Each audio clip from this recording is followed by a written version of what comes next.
Queridos amigos de la Hemeroteca del Crimen, hoy vamos a hablar de un caso muy interesante sugerido por uno de vosotros, concretamente el caso de los psicópatas de Viña del Mar. Viajamos así hasta Chile.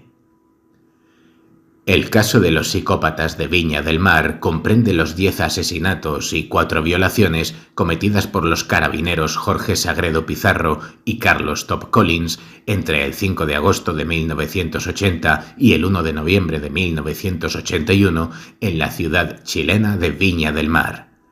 Este caso se transformó en uno de los hechos más recordados en la historia policial del país. Estos fueron los crímenes cometidos.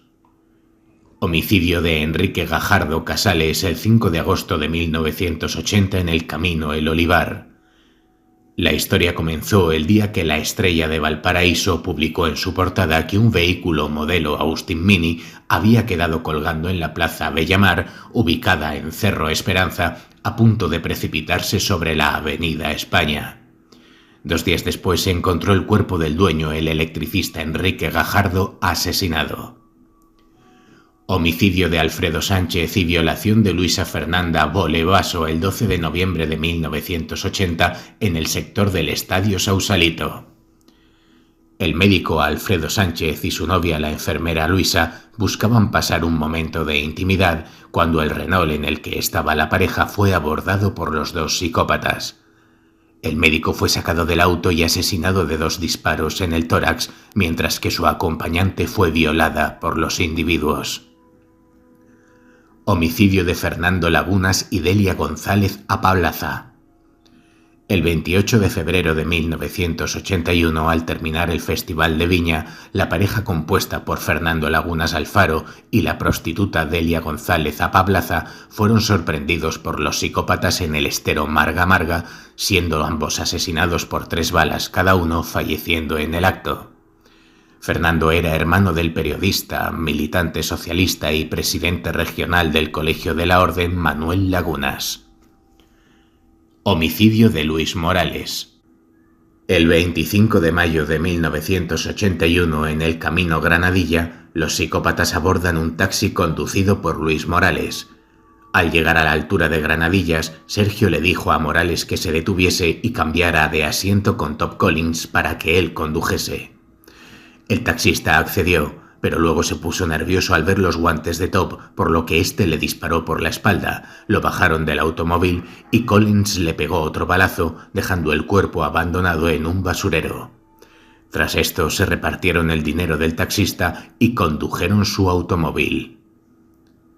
Homicidio de Jorge Inostroza Letelier y violación de Margarita Santibáñez el 26 de mayo de 1981 en Recaña Alto. Los psicópatas seguían con el taxi robado cuando encontraron en el camino un Fiat Ritmo detenido en el cual se encontraban el obrero Jorge Inostroza, Margarita Santibáñez y la pequeña hija de esta. Top bajó al hombre del auto disparándolo en la cabeza, luego sacó a la mujer y la violó mientras que Sagredo cuidaba al bebé. Homicidio de Raúl Aedo Leonel. El 28 de julio de 1981 los carabineros abordaron el taxi de Raúl Aedo. Top le disparó por la espalda y luego ambos lo arrojaron por un barranco en el sector del Jardín Botánico Nacional de Viña del Mar, presumiéndolo muerto.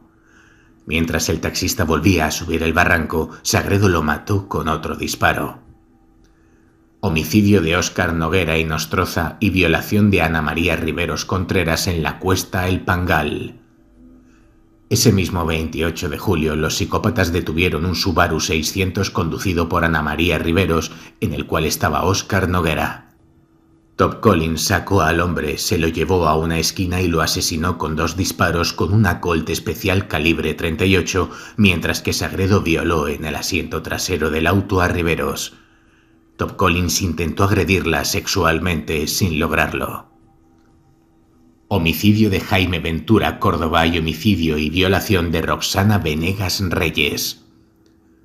El 1 de noviembre de 1981, bajo el puente Capuchinos, los carabineros realizaron su último crimen. Allí encontraron a Roxana Vegas, de 22 años, y su novio Jaime Ventura, de 18, cuando la joven pareja paseaba por el puente Capuchinos de Caleta a Barca. Ambos fueron asesinados y Roxana, además, fue violada. Existieron dos investigaciones paralelas durante esta serie de crímenes. Una fue conducida por el OS-7 de Carabineros de Chile, dirigida por el coronel Urzúa. La otra por un grupo especial de la Policía de Investigación de Chile, PDI, dirigida por el comisario Nelson Lillo. El 2 de marzo de 1982 fue detenido Luis Eugenio Gubler Díaz, un conocido empresario de la zona, director del Banco Nacional, dueño de una empresa relacionada con mercados argentinos, holandeses y estadounidenses, socio de la constructora Costa Gubler, además de hijo de Luis Gubler Escobar, presidente de la Compañía Sudamericana de Vapores. Era dueño de un arma de las mismas características y tenía un perfil neuropsiquiátrico que coincidía con el buscado por la policía. Si bien inicialmente se señaló que confesó la autoría de los crímenes, el 8 de marzo fue dejado en libertad por falta de pruebas. Era tanto el terror colectivo que no se descartó la hipótesis de que se tratase de una estrategia de terrorismo de Estado para sostener que los crímenes en Chile no eran solo políticos. Nada ni nadie era descartado por la psicosis colectiva. Incluso entre vecinos comenzó una cacería de brujas. El miedo a ser víctima acabó también con la vida nocturna en la ciudad. Cayó el turismo y el atractivo del Casino de Viña y el Festival de la Canción se vio ensombrecido. La paranoia fue total. La clave para dar con los dos psicópatas estuvo en el cabo Juan Quijada, perteneciente a la primera comisaría de Viña del Mar, compañero de labores de Sagredo Pizarro. En una entrevista a Las Últimas Noticias en 2013, Quijada reveló que en esa época trabajaba en la central de comunicaciones en la primera comisaría de Viña del Mar, donde recibía las llamadas que tenían relación con los psicópatas. Siempre se repetía la misma descripción: ojos claros, mucha prepotencia y una chaqueta oscura con un cierre blanco. Una vez me topé con Jorge Sagredo a la salida de la comisaría. Yo no lo conocía, pero fue como un rayo. Es igual a la descripción del tipo, pensé. Lo voy a conocer, me dije, a ver qué pasa. Unos 5 días después me tocó patrullar con él en Caleta a Barca. Lo encaré y le dije: ¿cómo pudiste haber matado a esa pareja? Y ahí me lo contó todo. Cada asesinato, uno por uno. Estaba tiritando, como si se estuviese desahogando. Después de que Sagredo le confesara sus crímenes, el cabo Quijada lo denunció al Grupo Especial OS-7 de Carabineros. Sagredo y Top Collins fueron entregados a la justicia el 8 de marzo de 1982 y declarados reos por la ministra Dinorah Camerati el 13 de marzo. Ambos confesaron extrajudicial, judicial y públicamente todos sus crímenes. De este modo, Top Collins y Sagredo Pizarro fueron declarados culpables y condenados a la pena de muerte en la sentencia dictada en primera instancia el 8 de enero de 1983. La sentencia fue confirmada en segunda instancia por la Sala Primera de la Corte de Apelaciones de Valparaíso, integrada por los ministros Margarita Osnovikov, Iris González y Guillermo Navas. La sentencia fue ratificada por unanimidad por la Sala Tercera de la Corte Suprema, integrada por los ministros Osvaldo Herbeta Vaccaro, Emilio Ulloa Muñoz, Abraham Merson Schichman y los abogados integrantes Raúl Rencoret Donoso y Cecily Cheyev Cáceres el 17 de enero de 1985. Después de que les fuera negado el indulto presidencial por parte de Augusto Pinochet, ambos fueron ejecutados en Quillota el 29 de enero de 1985 a las 5:52 de la madrugada. Un testigo del fusilamiento recuerda la tensión y el ambiente que rodeaban al lugar. Los fusileros entraron con uniforme y zapatillas. El piso estaba cubierto con lonas y frazadas para que Sagredo y Top Collins no supiesen el momento exacto del fusilamiento. A los dos hombres les colocaron un disco naranja en la zona del corazón para que allí apuntasen los tiradores. Recordaba en 2013 José Gay, editor nocturno de Las Últimas Noticias, que presenció la ejecución de la condena. Este fue el último fusilamiento antes de ser derogada la pena de muerte en Chile en el año 2001. Top Collins tenía 35 años y Sagredo Pizarro 29. Quien conoció de cerca los detalles de las diferentes historias que rodearon este caso fue el fallecido periodista Miguel Tapia González, quien contó con todo lujo de detalles historias ocultas de esta saga de asesinatos. Así comienza el relato publicado en puranoticia.cl en el 2014. A mediados de 1985, mi amigo relojero y joyero Carlos Rodríguez me mostró un trocito de plomo con forma de bala, grabado por él con las iniciales JSP y un agujero por el que pasaba una cadenita de plata. Era para usarla como amuleto al cuello por una persona que rescató la bala de uno de los sacos llenos de arena que habían puesto justamente para contener los proyectiles con los que fusilaron a Jorge Sagredo Pizarro, JSP, y a Carlos Alberto Top Collins en la madrugada del 5 de febrero de 1985, procedimiento del cual fui testigo presencial. En esa época trabajaba como reportero del diario El Observador, que cubría las entonces 7 comunas de la provincia de Quillota, simultáneamente con mis funciones como corresponsal de El Mercurio de Valparaíso en Villa Alemana. Mi amigo, el abogado Rolando Contreras Asenjo, me comentó algo del contenido del expediente de la causa que en esa época llevaba la ministra Dinora Camerati y que ya había centrado su investigación solo sobre los carabineros Jorge Sagredo y Carlos Top Collins.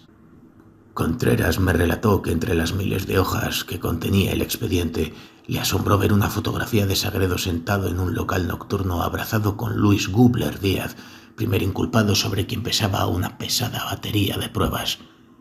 Gubler era hijo del dueño de la Sudamericana de Vapores, dueña de barcos como el Lebu y el Maipo, utilizados como campos de concentración y tortura después del 11 de septiembre de 1973, en los primeros meses de la dictadura de Pinochet. Gubler hijo, según se supo después, fue activo miembro de Patria y Libertad, la organización que combatió al gobierno de Allende, y poseía una cadena de empresas en 3 países sudamericanos donde daba empleo a chilenos refugiados o exiliados, de quienes obtenía información sobre la resistencia en el exterior. A pesar de todas las pruebas obtenidas por el equipo especial de investigaciones comandado por el inspector Nelson Lillo, posteriormente muy denostado, la justicia estableció que los únicos participantes en los crímenes eran Sagredo y Top Collins, quienes fueron fusilados en Quillota a comienzos del 85. Como quien saca un conejo de la chistera de un mago, la ministra Camerati descartó absolutamente la participación de Gubler, dejando muchos interrogantes sin responder. Fue en julio de 1981 cuando los psicópatas asesinaron al joven empleado bancario Oscar Noguera en la Cuesta del Pangal, casi en el límite mismo de Limache y Villa Alemana en Peñablanca. Por mis 2 empleos me involucré de inmediato junto al entonces reportero gráfico del Mercurio, Fernando Vera. Recorrimos el camino San Alfonso de Limache, donde la dueña y conductora del auto en el que la víctima viajaba desde Valparaíso, Ana María Riveros, había escapado después de haber sido violada por los criminales. Conversamos con lugareños que la auxiliaron en los primeros momentos de terror. Vimos el automóvil de la mujer, que fue abandonado en Valparaíso cerca del cuartel de investigaciones. En un comienzo, Ana María dio varias entrevistas a los medios.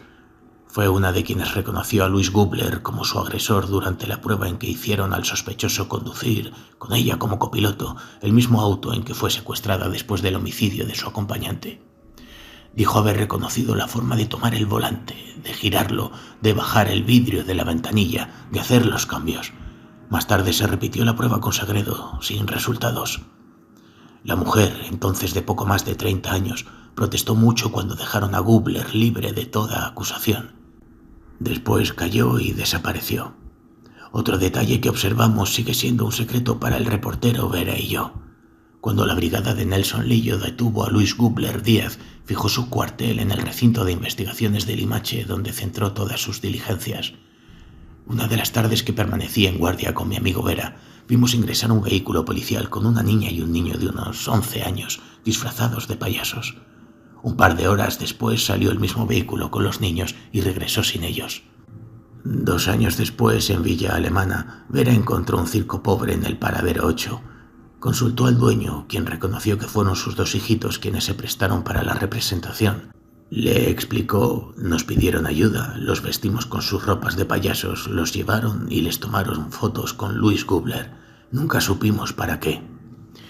Más tarde llegamos incluso hasta la parcela de Gubler en Olmué y fotografiamos las colecciones de armas que exhibía en el salón.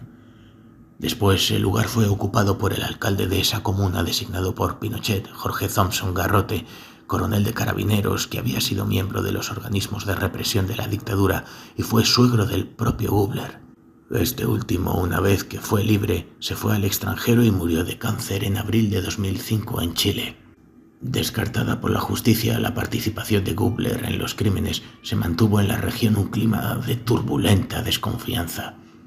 Todos hablaban del Club del Crimen de Viña del Mar a partir de las declaraciones de Sagredo de que él y Top Collins eran solo ejecutores, pues había importantes personalidades que actuaban como cerebros articuladores y mirones en cada caso, asegurando que incluso les pagaban 5.000 pesos por cada víctima.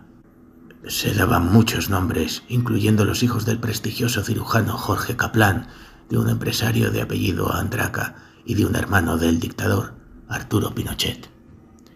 En ese ambiente, un día recibí en mi oficina de El Observador la llamada de un individuo que se identificó como preso de la cárcel de Quillota, que cumplía prisión nocturna, quien deseaba confesarme algo. Nos juntamos en torno a un par de cervezas en el restaurante El Negro Bueno, donde, visiblemente agitado y en forma balbuceante, me contó que se hallaba encarcelado un tipo que se identificaba como Adrián González, quien decía cumplir prisión por portar un arma. Pero cada anochecer llegaba hasta el recinto penitenciario un lujoso automóvil, no siempre el mismo, que lo llevaba y lo devolvía a la mañana siguiente. Llegaba con whisky de la mejor marca y cigarrillos caros que repartía entre todos los reclusos, relató mi entrevistado. También me contó que el curioso prisionero les relataba con todo lujo de detalles cada uno de los crímenes y violaciones de los psicópatas. También les aseguró que era hijo del hermano del dictador, Arturo Pinochet, por esos tiempos concesionario de la discoteca de la playa Viñamarina Caleta Abarca. Todos los datos los puse a disposición de la entonces presidenta regional de la Comisión de Derechos Humanos, la abogado Laura Soto, quien más tarde fue diputada. Sus indagaciones, sin embargo, se limitaron a confirmar que efectivamente en la cárcel quillotana había un recluso de nombre Adrián González y que estaba por porte ilegal de armas. Nada más. Así pues, estamos ante los crímenes de dos psicópatas envueltos en muchos misterios, pues ya podían haber actuado por su cuenta o ser títeres de unas manos enfermas. Los psicópatas de Viña del Mar en la cultura popular.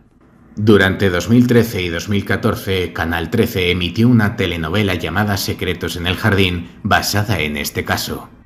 El documental Pena de muerte de Tebo Díaz es un efectivo viaje en el tiempo a la ciudad de Viña del Mar de los años 80. Pues queridos amigos, sin duda alguna un caso bastante inquietante y misterioso el de los psicópatas de Viña del Mar. Parece ser que por desgracia jamás sabremos la verdad, si estos hombres actuaron solos o quizás siguiendo órdenes de alguien más. De todas formas, siempre hemos de tener en cuenta que ya sea de motu propio o como títeres de mentes enfermas, en la vida real, los monstruos existen.